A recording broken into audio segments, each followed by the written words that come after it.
ناظرین، آج ہم پروگرام کا آغاز کریں گے ایک ایسے واقعے سے جو ہوا تو 11 ستمبر 2001 کو تھا، لیکن اس کا جو امپیکٹ ہے اور اس کی جو سپل اوور ایفیکٹ ہے وہ آج 23 سال بعد 11 ستمبر 2024 تک جاری ہے۔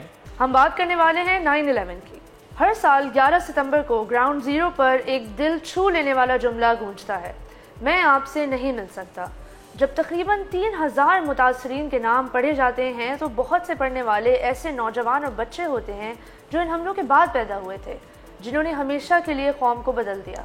ناظرین، یہ بچے، بھتیجے، بھتیجیاں اور پوتے پوتیاں کہانیاں، تصویروں اور اپنے پیاروں کی یادوں کو زندہ رکھنے کے لیے ایک سنجیدہ ذمہ داری کے وارث ہیں۔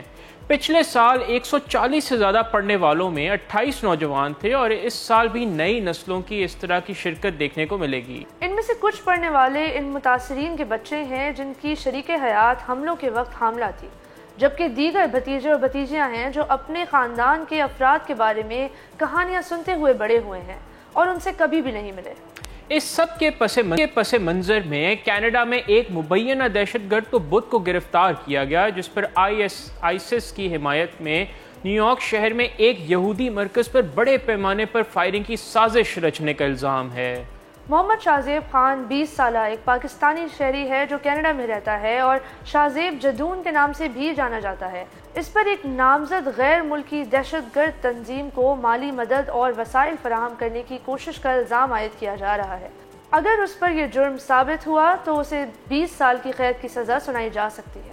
ناظرین، FBI کے ڈائریکٹر کرسٹوفر رے نے کہا کہ ملزم مبینہ طور پر امریکہ میں یہودی لوگوں کو قتل کرنے کا ارادہ رکھتا تھا اور تقریباً ایک سال بعد جب حماس نے اسرائیل پر خوفناک حملہ کیا تھا۔ انہوں نے مزید اس حوالے سے کہا کہ یہ تحقیقات FBI کی قیادت میں کی گئی اور مجھے FBI ٹیم اور ہمارے ساتھیوں کے شاندار کام پر فخر ہے جس نے شاہزیب کے منصوبے کو ناکام بنایا۔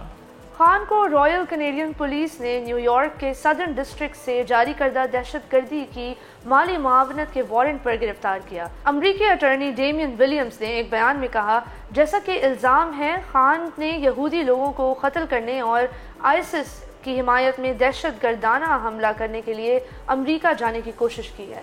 آپ یہ سوچ رہے ہوں گے کہ اس واقعے کا 9/11 سے کیا تعلق ہے؟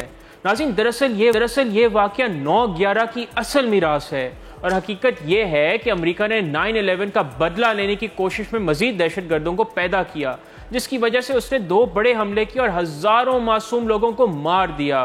11 ستمبر 2001 کے واقعات نے امریکی خفیہ ایجنسیز اور دہشت گردی کے خلاف طریقوں میں وسیع تبدیلیاں لائی ہیں۔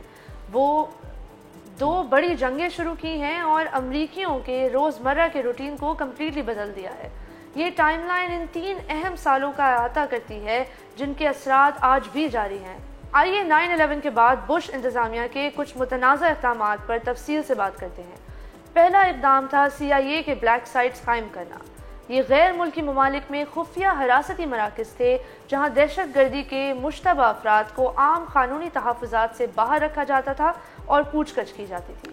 اور ناظرین، اس کے ساتھ ہی انہینسڈ انٹروگیشن ٹیکنیکس کا استعمال کیا گیا، جیسے واٹر بورڈنگ جیسے پیمانے پر تشدد قرار دیا گیا۔ اس کے علاوہ گوانتانامو بے میں دشمن لڑاکوں کو بغیر کسی باقاعدہ الزام یا مقدمے کے غیر معینہ مدت تک حراست میں رکھا گیا۔ یہ واقعی انسانی حقوق کی سنگین خلاف ورزی تھی اور اس کے ساتھ ہی NSA کو بغیر عدالتی منظوری کے فون کالز اور ای میلز کی نگرانی کی اجازت دی گئی۔ یہ وارنٹ کے بغیر نگرانی پروگرام تھا جو شہریوں کی پرائیویسی کے حق کی خلاف ورزی تھی۔ ایک اور متنازع اقدام تھا ایکسٹرا آرڈنری رینڈیشن۔ اس کے تحت مشتبہ افراد کو ایسے ممالک میں منتقل کیا جاتا جہاں انہیں تشدد کا سامنا کرنا پڑ سکتا تھا۔ ساتھ ہی دہشت گردی کے مشتبہ افراد پر مقدمہ چلانے کے لیے کم تحفظات والا ایک علیحدہ قانونی نظام بنایا گیا۔ 2003 میں عراق پر حملہ بھی بہت متنازع تھا۔ اس نے نہ صرف افغانستان سے وسائل منتقل کیے بلکہ امریکہ مخالف جذبات کو بھی ہوا دی۔ سبسکرائب کریں اور بیل دبائیں تاکہ کوئی خبر رہ نہ جائے۔